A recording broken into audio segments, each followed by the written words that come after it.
इसका मतलब फ्याक्ट होगा फ्याक्ट फ्याक्ट तिम्रो सबैभन्दा ठुलो स्ट्रगल के रहेछ अहिलेसम्म? हेलो गाइस, स्वागत है आप सभी को हुसैन ब्लॉग के इस नए वीडियो पर। और स्पेशली गाइस ये कोई ब्लॉग नहीं है क्योंकि भाई हम आज ब्लॉग से कुछ हटके करने वाले हैं। आज हमारे साथ है मधु भाई जिनसे हम कुछ सवाल पूछने वाले और ये उनके जवाब देने वाले। तो गाइस ये छोटा सा पॉडकास्ट आप बने रहो पूरे वीडियो तक, पूरे एंड तक। तो चलो शुरू करते हैं अपना पॉडकास्ट। तो भाई मधु भाई अपना इंट्रोडक्शन देंगे शुरू में। My name is Madhusudan Bhattai. I am from Origin Social Life.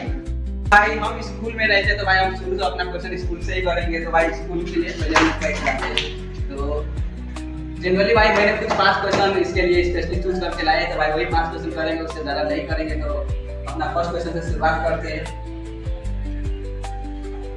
So मधु, तुम्हारे लिए नॉलेज का मतलब क्या होता है?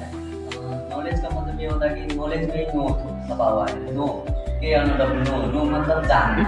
जिस चीज को जानना है मतलब तर्क सवाल जवाब, इस चीज का ही मतलब नॉलेज होता है। इसका मतलब भाई किताब से बाहर का सब कुछ। गाइस वेल आंसर है। तो हम ज़्यादा समय नहीं लेंगे। वैसे मेरे पास एक ऑप्शनल है बट हम इसको अभी नहीं रखेंगे, इसको हम लास्ट में अगर मधु का सवाल तो रखेंगे। तो चलो दूसरा क्वेश्चन की तरफ बढ़ते हैं। हमारा दूसरा क्वेश्चन भाई सबसे इजीली होने वाला है बट अब सभी का आंसर सबके हिसाब से फर्क होता है। तो हम शुरू करते हैं। तो अगर तुम्हें कुछ सीखना है तो तुम उसे जल्दी कैसे सीख सकते हो? मैं सीखना हो तो जल्दी कैसे सीख सकता हूँ? कोई भी ऐसा किसी भी चीज पर मैं अंधविश्वास नहीं करूंगा, ब्लाइंड फेथ।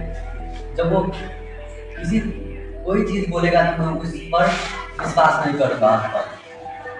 मैं उसके साथ क्वेश्चन करूंगा, उसका जवाब दूंगा। वो मुझे ठीक है गलत है, चाहे मैं अपने दिमाग से डर त्रास सब हटाऊंगा, तब मैं वो चीज जल्दी सीख सकता हूँ।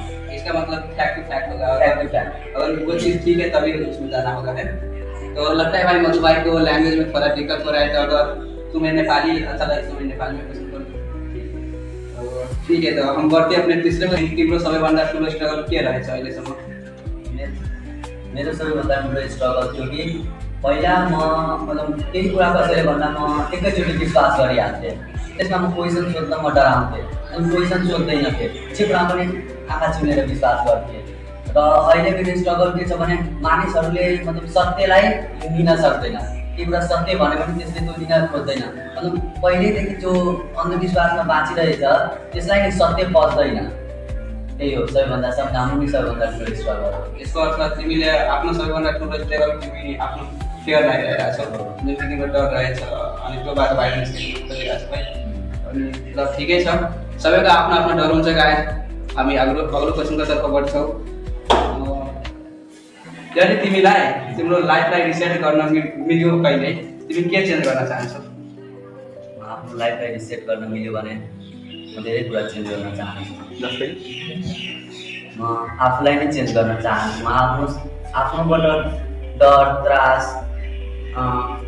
त्रास र बोलीचाली बानी बेहोरा मतलब म आफ्नो पुरै मानसिक शारीरिक दुइटैलाई चेन्ज गर्न चाहन्छु, सबैलाई एकैचोटि।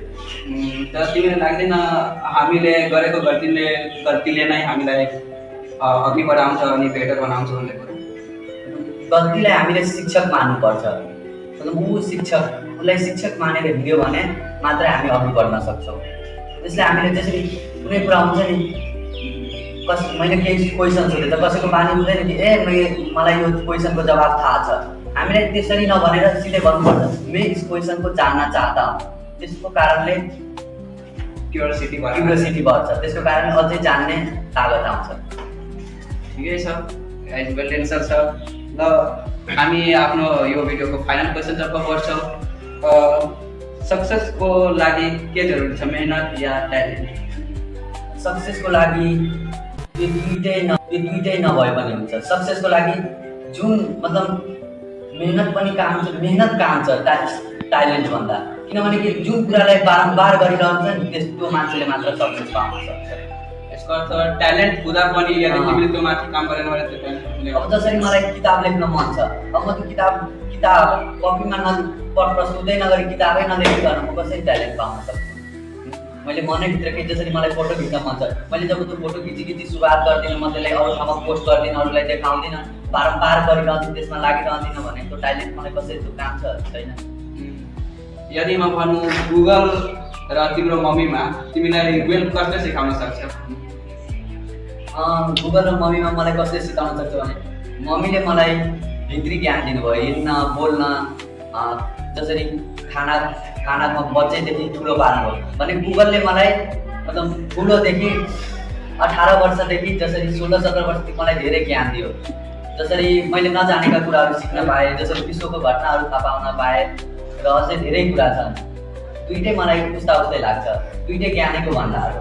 र यदि तिमी राजेश खबरमा एउटा अझै प्रश्न गर्न चाहन्छौ, तिम्रो नजरमा जिनियसको अर्थ के हुन्छ? मेरो नजरमा जिनियसको अर्थ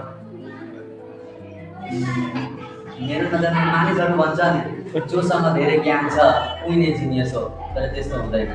ज्ञानले मात्र मान्छे जिनियस हुँदैन, उसले के अनुसारको काम गरिरहेछ त्यो अनुसार पनि मान्छे जिनियस हुन्छ। जसरी उसले केलाई मतलब लिएर अघि बढिरहेछ र केलाई उसले पछाडि छोडिरहेछ। अब कोही हुन्छ कि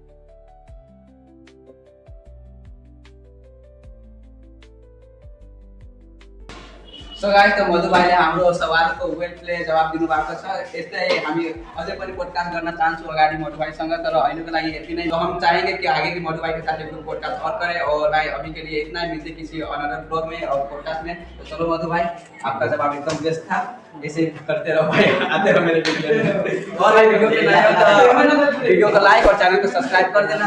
मिलते हैं, बाय बाय।